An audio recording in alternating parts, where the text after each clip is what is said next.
Looks like you got a new Venom. Let's check out Venom issue 2.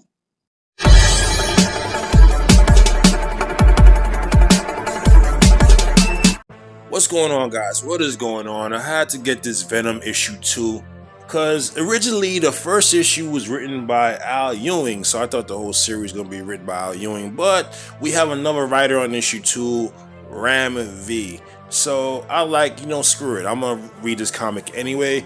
I'm not the biggest Venom guy.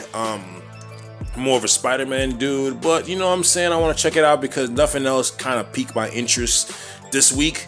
So let's jump into it. We start the story off where we see Eddie Brock being engulfed in flames. He's about to die in an explosion, and he tells his son Dalton, absolutely do not put on the Venom symbiote. And his son Dalton pretty much didn't take his pop's advice. We then go to Dalton. He's on the run. He's on a train going to Sacramento, California. He's with his venomized cat Sleepers and the Venom symbiote. And Venom comes in there and asks Dalton, did you have a bad dream about Eddie? And Dalton's pretty much telling Venom, why did you save me? Why didn't you save my father? And Venom is pretty much saying he would have done what your father would have done. He would have picked you over him. Then we see Venom walking around with no host, and I've been out of the comic loop for a couple of years. I thought that Venom really couldn't do nothing unless he had a host, but I beg to differ. And then Venom transmutates into a pit bull. So Dalton then plays a recording from his dad on his cell phone. His dad's pretty much telling him you need to seek out somebody named Archer Lyle at a specific diner. So he hitches a ride to this diner to seek out this so-called Archer Lyle. Unfortunately, the waitress and nobody else have heard of Archer Lyle in a while.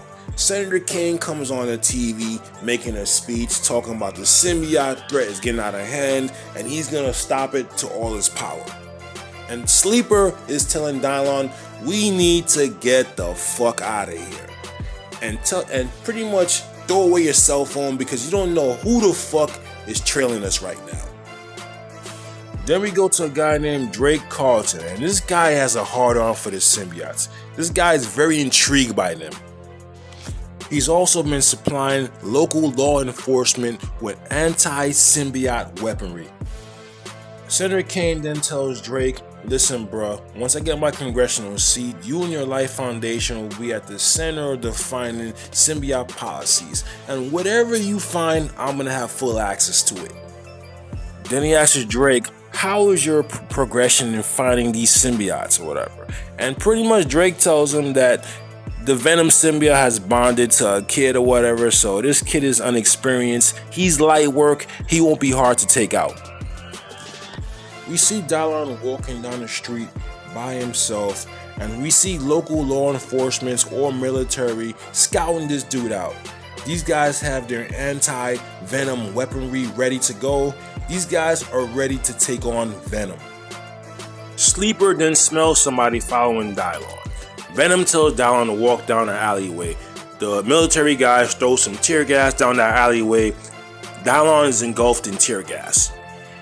The military personnel are ready to cut Dalton off, and all of a sudden a whole bunch of tendrils come out that alleyway, start poking everybody up, and then you see Venom come out that alleyway like a bat out of fucking hell. One of the military guys throws some type of sound grenades at Venom, messing Venom up and leaving Dalton helpless. Dalton is begging Venom to do something, and Venom picks up a truck and lobs it at the soldiers. You have a couple of soldiers that have Venom in their sights and they're ready to finish them off, but unfortunately Sleeper is there and Sleeper pretty much fucks these guys up. So now we got this Luke Cage lookalike soldier about to finish Dalton off, and he gets shot in the back, and he gets shot in the back by that mysterious woman that was chilling at the diner. And she pretty much lays smack down on this motherfucker's candy ass. Venom was like, I had that motherfucker, I didn't need your help. And she was like, sure you did, but you left your cell phone on. I've been tracking you since the diner, and actually I've been tracking you before the diner, and other people have been tracking you. By the way, I'm Archer Lyle, and if you want to live, you need to come with me. And the comic comes to an end. This comic was decent. It was alright. It's definitely interesting to see that they have a new Venom host, and that new Venom host is Eddie Brock's son. But this comic does nothing for me for interest. Like, I don't see myself buying another issue to see what's gonna happen. I might check out some other people's videos to see what's going on. But if nothing like mind-blowing or earth-shattering happens in this series, I'm probably not gonna read anymore. If you like my content, rate, comment, subscribe. Take it easy. Later.